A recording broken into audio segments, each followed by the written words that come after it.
എന്ത് ഉപദ്രവമാണ് നീ ചെയ്യുന്നേ? ഇവിടെ മൊത്തം വൃത്തികേടാക്കി. ഒടിച്ചു കൊരണം പൊട്ടിക്കേണ്ടതോ? നീ ഇതടി വയസ്സാകാലത്ത് സ്വപ്നം കണ്ടുകൊണ്ടാണ് നടക്കുന്നേ? അല്ല മാഡം, വേഗം ഈ തറ മൊത്തം വൃത്തിയാക്കണം.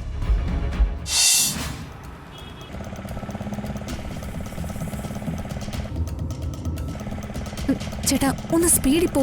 കുട്ടി, ഈ വണ്ടിക്ക് ഇത്ര സ്പീഡേ ഉള്ളൂ. അത്ര അത്യാവശ്യമാണെങ്കിൽ ഞാൻ വണ്ടി ഒതുക്കി തരാം. വേറെ വണ്ടി വിളിച്ചു വെക്കോ? ചേട്ടാ അതിനൊന്നും ഇനി നേരമില്ല. ചേട്ടാ സംസാരം നിർത്തി ആ റോഡിൽ ശ്രദ്ധിക്ക്. എനിക്ക് ആ കാറിന്റെ പിന്നാലെ പോണം. അത്യാവശ്യമായതുകൊണ്ടല്ലേ ചേട്ടാ, പ്ലീസ്.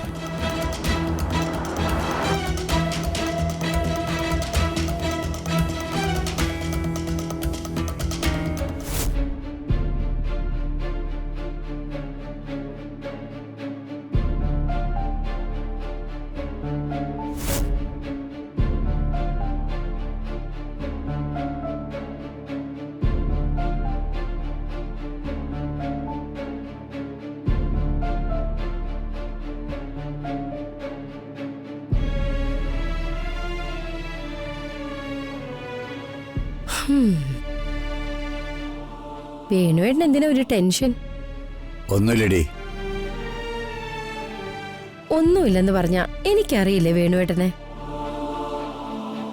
മുമ്പ് പറഞ്ഞ കാര്യങ്ങൾ മനസ്സിലിട്ട് നീറ്റി ഇങ്ങനെ ഇരിക്കും.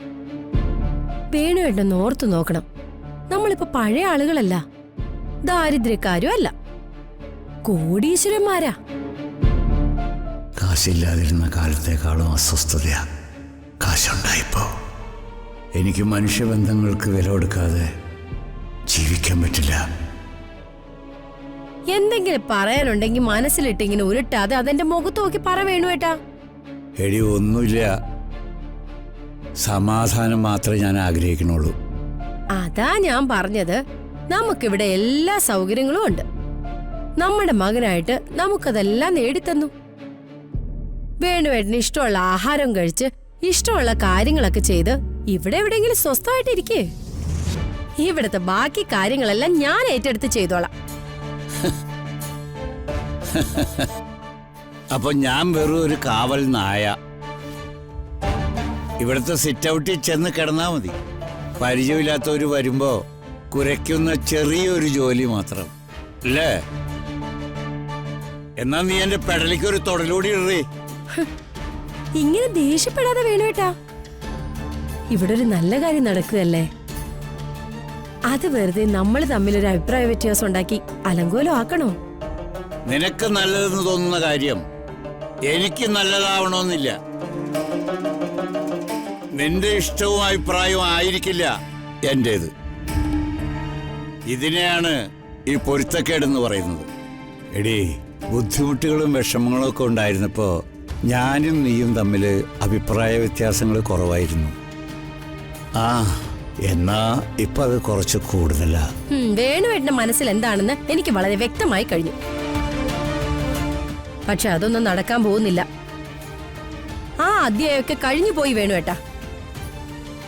വേണുവേട്ടന് പലതും മറക്കാൻ പറ്റിയേക്കും. നിങ്ങളൊക്കെ വിശാല മനസ്സുള്ളവരാ.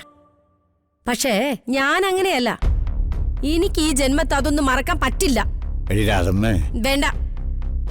പല തവണ സംസാരിച്ച് മുഷിയുന്നതിനേക്കാൾ നല്ലത് മിണ്ടാതിരിക്കുന്നതല്ലേ?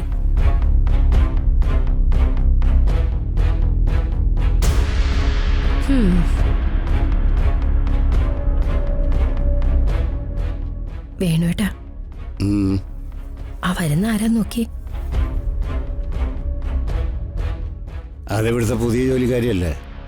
അതെ, പക്ഷേ ആളെ മനസ്സിലായില്ലേ? ഇല്ല.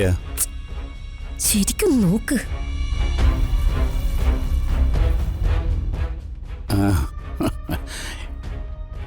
ഇപ്പൊ പിടികിട്ടി. ഒതുക്കത്തിൽ ഇതിനകത്ത് കേറിയത് രഹസ്യം അറിയാൻ വേണ്ടിയാ. വരട്ടെ.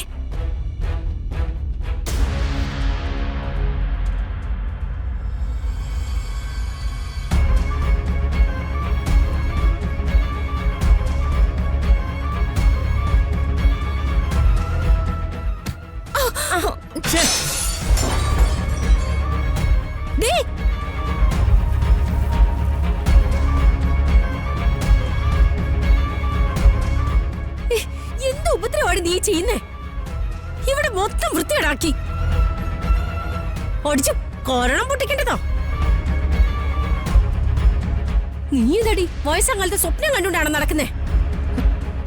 അല്ല മാഡം. വേഗം ഈ തറ മൊത്തം വൃത്തിയാക്കണം. സോപ്പും മോപ്പും ലോഷനും ഒക്കെ ദാ അവിടെ ഇരിപ്പുണ്ട്. ചെല്ലോ, ചെല്ലടി.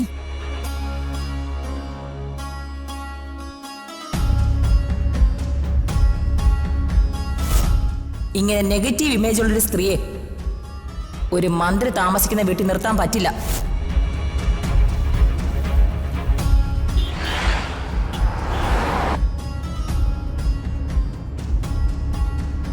സ്പീഡിൽ പോ. കുട്ടിയുടെ ആരെങ്കിലും ആ വണ്ടിയിലുണ്ടോ? ഉണ്ട് കേട്ടാ, ഒരു വിലപിടിപ്പുള്ള സാധനം ആ കാറിനകത്തുണ്ട്. എങ്കിൽ നമുക്ക് നേരെ പോലീസ് സ്റ്റേഷനിൽ പോവാം, ഒരു പരാതി കൊടുക്കാം. ഇത് പൊന്നു ചേട്ടാ, അതൊന്നും വേണ്ട. ചേട്ടാ മര്യാദയ്ക്ക് ശ്രദ്ധിച്ച് ആ കാറിന്റെ പിന്നാലെ പോ പ്ലീസ്. ആ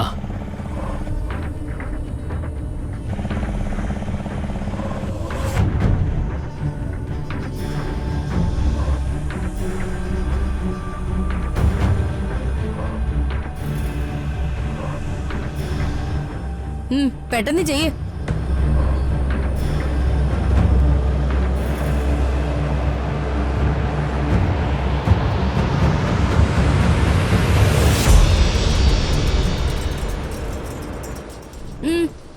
വളരെ വൃത്തിയായിട്ട് തുടച്ചോണം. നിന്റെ ഉടായ്പ ക്ലീനിക് ഒന്നും ഇവിടെ വേണ്ട.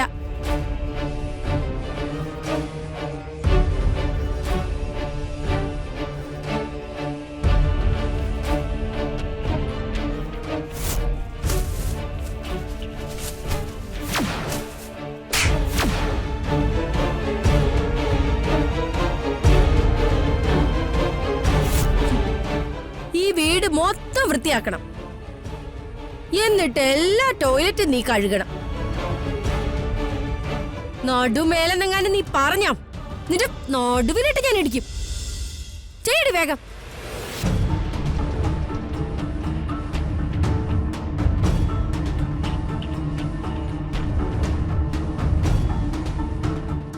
ഇവൾക്കിനി എന്നെ മനസ്സിലായോ? ചെയ്യടി വേഗം.